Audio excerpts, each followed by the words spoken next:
마음훈련소에 오신 것을 환영합니다. 저는 마인드셋 트레이너 마세트입니다. 오늘 다룰 감정은 불안인데요. 이 마음은 제가 마음훈련소를 운영하게 된 계기이기도 합니다. 심리 공부를 하면서 깨달은 것이 저에게도 각종 불안장애와 공황장애가 있었고 선택적 함구증을 앓기도 했다는 것입니다. 그 밖에 내 감정을 명확히 인지하고 잘 해결하지 못해 보였던 성격 장애적 양상은 더 숱했을지 모릅니다.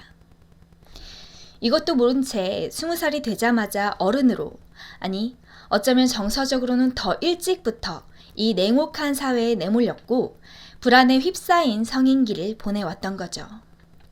그러면서 나보다 더 좋은 환경의 사람들과 끊임없이 스스로를 비교하고 자책하게 되는 불완전한 자아 정체성을 찾아가게 됩니다. 이런 문제를 저만 가지고 있었던 것은 아니죠. 우리 모두가 다 불안에 대처할 수 있는 힘을 어떻게 키워야 하는지 미처 배우지 못했습니다. 그러기에 안 좋은 방법으로 표출하는 일이 많았죠. 우린 왜 이렇게 불안해야만 했을까요? 우리가 용감해지는 것이 불편했던 기존 세대의 관점과 격변하는 시대적 상황들이 우리를 작아지고 두렵게 하는 요인이 많았습니다. 용감해질 나이가 됐을 무렵에 엄마 아빠는 어려운 시대를 사셨고 다시 용기를 내보려 할 때마다 경제적 위기가 터졌죠. 그리고는 어른이 되어서는 각자의 삶에 고난들이 찾아왔습니다. 우리는 이 내적 성장을 반드시 이뤄내야 합니다. 이를 언제까지나 다음 세대에 대물림을 할 수는 없으니까요. 하지만 혼자 내면을 키우는 법을 모르다 보니 자꾸 나를 이끌어줄 누군가를 찾게 되죠. 힘들고 외로우니까요. 그러다 정말 좋은 사람을 만나면 다행인데 안타깝게도 이 각박한 세상에는 나를 구원해줄 사람보다 무너진 정서를 이용해 가스라이팅을 할 사람들이 더 많습니다. 그러기에 우리는 더 이상 스스로를 남에게 의존할 수도 없습니다.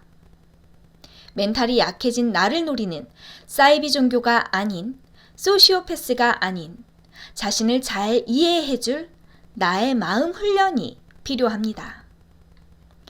나노 단위로 닥쳐오는 위기의 순간들마다 내면에 떠오르는 불안들을 더 이상 무시하지 않고 어떻게 대처해 가야 하는지 지금부터 함께 이야기해 보겠습니다. 불안은 왜 느껴질까요?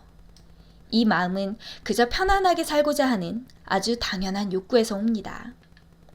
낯선 경험이나 환경에서 내가 잘 적응하길 바라기에 어려운 상황을 돌파하고자 하는 데 걸리는 위험한 요소들이 느껴지는 것입니다. 아마도 그 위험 요소는 내가 처음 해보거나 못 해낼 것 같은 두려움이 오는 것이겠죠.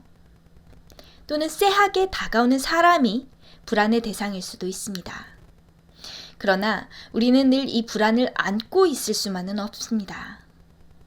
때로는 용기를 내서 돌파해야만 하죠. 결단을 내려 선택을 해야 하고 책임을 져야만 하는 순간들이 찾아옵니다. 우리는 이미 어른이 되어 있기 때문이죠.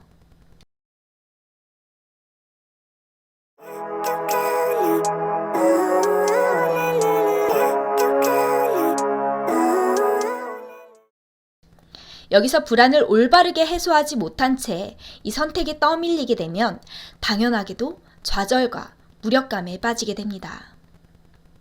그러면 불안을 느끼는 이 순간 가장 먼저 해야 할 일은 무엇일까요? 알면서도 모두가 쉽게 건너뛰는 일, 바로 불안을 인지한 나를 충분히 위로하고 응원하며 지지하는 것입니다. 스스로를 응원한다니 상상만 해도 오글거리시나요? 거듭 말씀드리지만 우리는 이 일을 바르게 하지 못하면 좌절과 무력감이 이어지게 되고 그게 쌓여서 우울증이 오게 됩니다. 그리고 이런 심리적 어려움은 이미 우리 사회적 문제로도 상당히 많이 나타나고 있다는 것을 여러분도 알고 계실 겁니다. 중요한 작업이라는 마음으로 한다면 막상 이 응원은 그렇게 어렵지도 않습니다. 반드시 완성형 언어화를 통해 내가 충분한 마음을 다잡을 수 있어야 다음 선택에 확신이 설 수 있죠. 그 다음에 할 것은 불안을 인지한 지금 상황에서 사실과 상상을 구분하는 일입니다. 이것을 구분하는 것은 쉽지만 불안한 감정이 격해지면 구분이 어려워집니다. 그러기에 불안을 제대로 인지하는 훈련부터 잘 이루어져야겠죠. 사실과 상상에서 오는 모든 불안은 다 가치롭기에 한쪽을 버리라는 의미가 아닙니다. 아마 사실에서 느낀 불안은 과거 실패 경험이 있다거나 내가 처음 해보는 것이기에 또는 처음 만난 사람이기에 오는 당연한 걱정과 두려움일 겁니다. 이 불안을 제대로 알아내면 나는 반복 실패를 극복해내는 사람이 될 수 있어요. 그저 반드시 극복을 위한 숱한 노력이 필요할 뿐입니다. 이 부분은 좀 강조할게요. 사실에서 오는 불안은 오직 꾸준하고 긴 노력으로 극복할 수 있습니다. 사실에 의한 불안이 온다면 충분하게 연습하고 반복해서 훈련하는 프로그램이 필요합니다. 바로 마음훈련소처럼 말이죠. 그럼 이번에는 상상에서 오는 불안을 살펴볼까요? 이건 바로 리스크를 예방할 수 있는 시그널이죠. 미래를 예측해보고 실패할 경우의 수를 계산해 볼 수 있습니다. 불안은 이런 걸 하지 않았기에 오는 신호이기에 우리는 할 수 있는 많은 예측을 해보고 상상으로 시뮬레이션을 돌려볼 수 있습니다. 이 과정으로 실제 벌어지는 위험 상황을 예방하는 경우가 굉장히 많거든요. 예를 든다면 우리는 지구의 환경이 나빠져서 벌어질 수많은 위험들을 예측할 수 있어야 지구를 보호할 방법을 찾아낼 수 있습니다. 커다란 재난을 방지할 힘은 바로 상상을 통한 불안에서 옵니다. 상상 속 두려운 상황이 벌어지지 않을 수 있는 방법을 찾아낸다면 그건 어쩌면 지구를 구할 수 있는 방법일지 모르겠네요. 이처럼 불안을 인지하고 수용한 뒤에 어떻게 구분하고 다음 행동을 해야 할지 안다면 우리는 과도한 불안에 시달리지 않을 수 있습니다.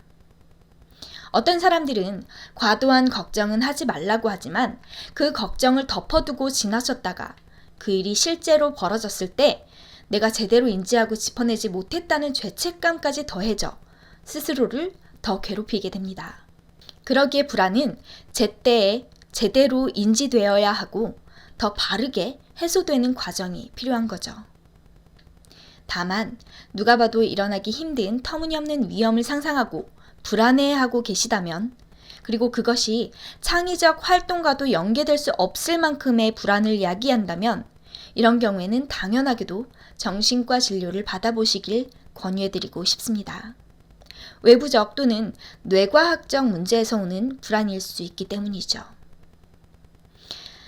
일부 집단이나 기관 또는 개인의 이익을 위해서 감정은 쉽게 묵살되곤 합니다. 그러나 개인의 불안한 감정을 회피하거나 무시함으로 인한 사회적 손실은 우리가 아는 커다란 사건 사고들에서만 봐도 잘 알 수 있죠. 한낱 개인의 감정에는 명분이 없는 줄 알았던 우리는 이익을 요구하는 사람들 앞에서 늘 지는 쪽이었습니다. 그러나 생각보다 같은 문제로 불안을 느끼는 사람들이 많았다는 걸 사건이 터진 뒤에야 인지하게 되죠. 그러기에 처음에 잘 해소되면 좋았을 불안이 눈덩이처럼 불어나 그 마음을 가졌던 사람의 멘탈은 멘탈대로 무너지고 사건 사고도 막지 못해 피해를 보는 일들이 다분했습니다. 물론 모든 일을 다 불안으로 감지할 수는 없겠지만 그저 불안이 느껴지는 순간이라도 제대로 인지하고 해결하는 훈련을 해간다면 많은 일에서 실패를 예방할 수 있지 않을까요? 사람이 살아가고 선택하는 것에는 분명한 완벽함은 없으니까요. 우리는 그저 희미한 마음들을 하나씩 구체화하는 것부터 훈련해가면 됩니다. 마음훈련소를 찾는 분들만큼은 이제부터라도 불안에서 오는 확실한 명분과 신호를 제대로 찾아서 같은 실수를 반복하지 않을 수 있는 힘을 갖게 되셨으면 좋겠습니다. 또 불안을 통해 충분히 예측 가능했던 재난을 방지할 능력을 갖추시기를 기원합니다. 오늘 불안에서 느낄 수 있는 가치에 공감하셨는지 여러분의 이야기가 궁금하네요.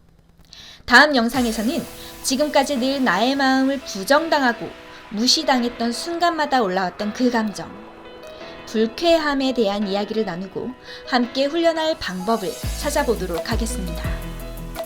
마음훈련소의 트레이너, 저는 마세트였습니다.